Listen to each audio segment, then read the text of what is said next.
Hey, this is Alex from Whitechapel, and you're watching Ramzine. Hey guys, what's up? Howell here from Ramzine, and I'm here with Alex from Whitechapel. Dude, how the hell you doing? Doing well, doing well. That's awesome. So that you've just been dropped in here into the meat grinder of what is the backstage area. But you doing all right? Yeah, doing well. We're excited to be here. Dude, it's been a while since you last came to download. I think about 2010 was the last time you were here. Yeah, I believe so. It's definitely been a little bit. Yeah. Excited to be back? Yeah, very excited. One of the heaviest bands on the lineup as well? I guess so, yeah. I was just quite curious because the US now is kind of stepping up its game on the festival circuit. Absolutely. I was like, what's your kind of opinion on that? Because it's not really a camping kind of thing, but they do it like in stadiums and stuff like that. Yeah. So what is the US festival scene like now? Yeah, I think it's cool. It's building a lot. Honestly, feel like the US festival scene was kind of born from the European festival scene. Yeah. They're taking a lot of notes and cues, doing a lot of like the 3-day weekend festivals and stuff. So yeah. I think it's awesome that it's opening up a new way for bands to get together and to play shows and stuff. So yeah, absolutely. Chicago Open Air is the one I really want to go and check out. Yeah, Chicago Open Air is awesome. It's a great example. We got to play there with Meshuggah and Kiss. Oh. So that was cool. Like, that's what I love about the festivals is that it brings together so many different sounding bands. Yeah, absolutely. You a big Kiss fan? I mean, not a huge one, but I respect them for sure, yeah. Me too, Gene. Yeah.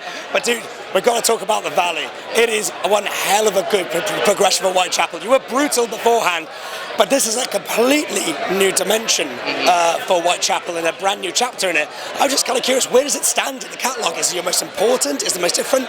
So take me through that album. What was the mentality going into it? Yeah, so I mean, honestly, going into it, I think what makes that record so special is that I don't even feel like we knew what we were making when we made it. It's like the riffs, we were just writing riffs and putting them together as normal, and we finished all the music and we're like, man, this stuff's sounding really cool. I can't wait to hear Phil over it. And then we started hearing what Phil was putting over it and how personal it was to him, and then all of a sudden it made the music sound more personal, so it was like very strange how a lot of people have asked us, like, what was it like writing music to something that deep and that serious? And that's the thing, is that we actually wrote the music first, and then Phil put the lyrics to it. So I think that makes it even more special because we didn't even know what we were writing for. Yeah, that sounds very organic as well, man. Absolutely, and I feel like that's what makes it sound so true and honest, is that it was just very organic how it was put together. Is it the most personal record to date? I would believe so, for sure. Absolutely. It's on the video as well, so it's a tribute to Phil's mum, wasn't it? Yeah, absolutely, yeah, he lost both his parents at a very young age, so, I think, I believe our entire career and every album we've made, even though some of them have nothing to do with it, it's all been building up to this point for us to make that record. Yeah, absolutely. And good word, organic as well, because all the deathcore bands, there's a bit of a stereotype that it's all mechanically made in the computer, copy and paste, because it's quite mechanical and that. Yeah. But keeping it nice and fresh allows it to grow. Do you think deathcore is kind of giving itself that freedom to grow more these days? I think so. I really hope that some of the younger bands can take cues from what we've done and not be afraid to try something different, because for us, it's like, if we created something different and we sat back and listened to it and we were like, oh, this sounds like shit, then obviously we wouldn't be so excited to put it out to the world. Yeah. But when we created it, we were like, wow, this is great.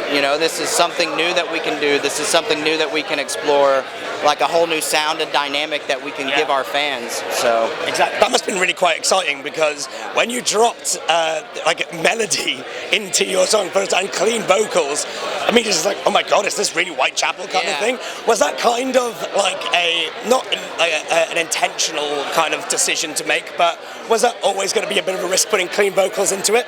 I think so.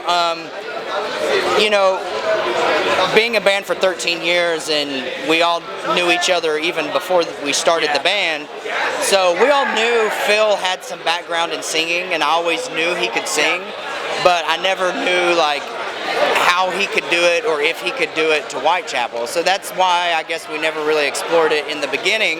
Yeah. And obviously our style was a little bit more brutal and whatever.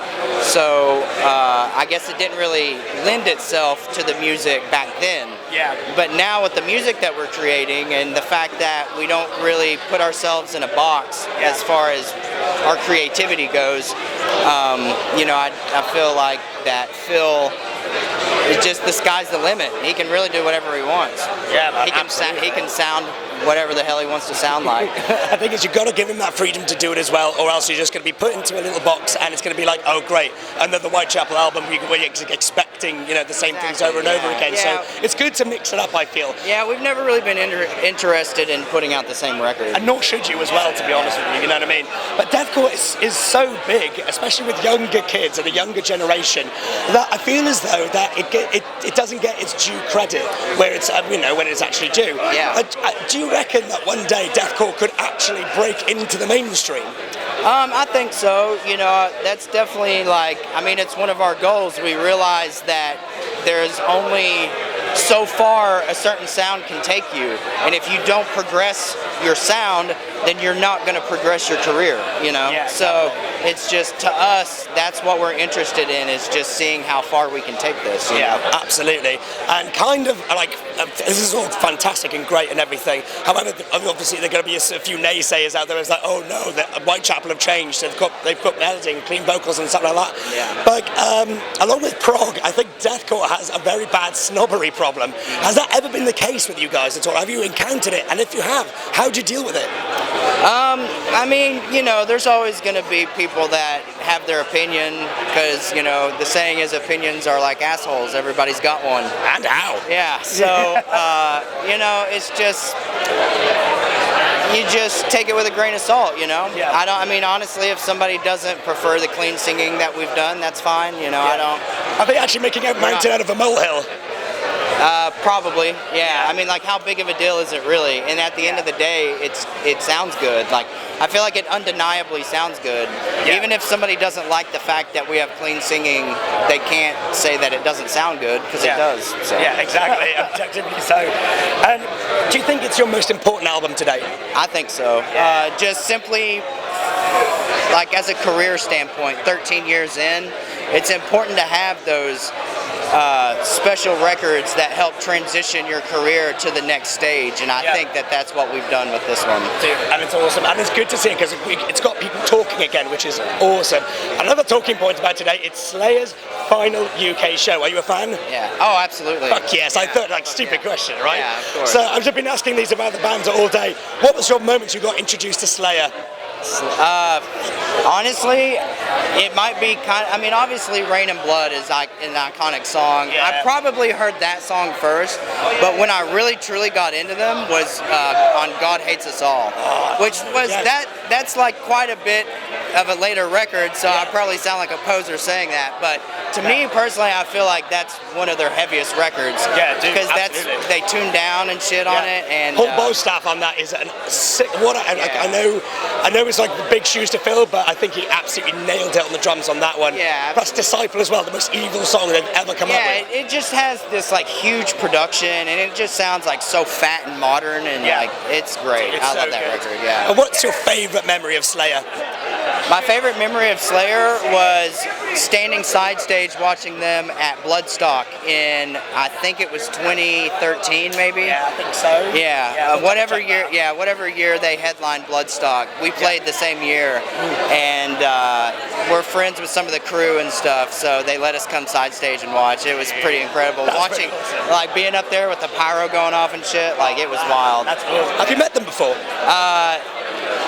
I think maybe, at catering and stuff. We've played Rockstar Mayhem Festival when that was still going on back in the States. Yeah. We actually played that with them twice. Yeah. So, it's never been a direct hangout, but we've definitely been in the same area. That's awesome. Yeah. You're currently on tour as well around Europe. You've got one more date you've got two more dates now, including after today. Yeah. So you've got Cardiff and then you've got London. Yes. Yeah. You're playing Cardiff and Club A Lot, which is one of my personal favourites of all time. You're playing with Upon Those Dying, and who are a big shout out to them.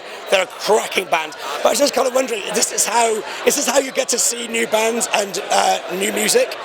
Yeah, I mean, you know, we can definitely playing with new bands and letting them open for us, and you know, that's definitely a great way to discover a lot of the newer acts that are coming up in the metal scene. Yeah, absolutely. I can imagine when all of this is done, you just go home and you chill out. How do you just switch that metal Whitechapel button off?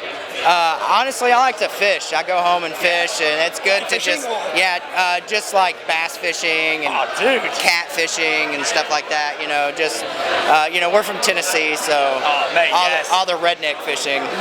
Goddamn right. Just drink a beer and enjoy the water. That's going to be me like next week, I swear to God.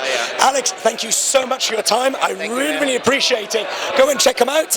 They'll go on tour around Europe at the moment. If you're in Cardiff tomorrow, and it's not going to be up at that time, go and check them out there. And in London, it's the Underworld, isn't it? Is it it's O2. The O2, yes. So they're playing in London, the O2 as well. If you want to keep in touch with everything Whitechapel, you can go to facebook.com/Whitechapel Band or whitechapelband.com. As well, like, share and subscribe, and make sure to check out ramsey.co.uk. Boom. Thank you very much.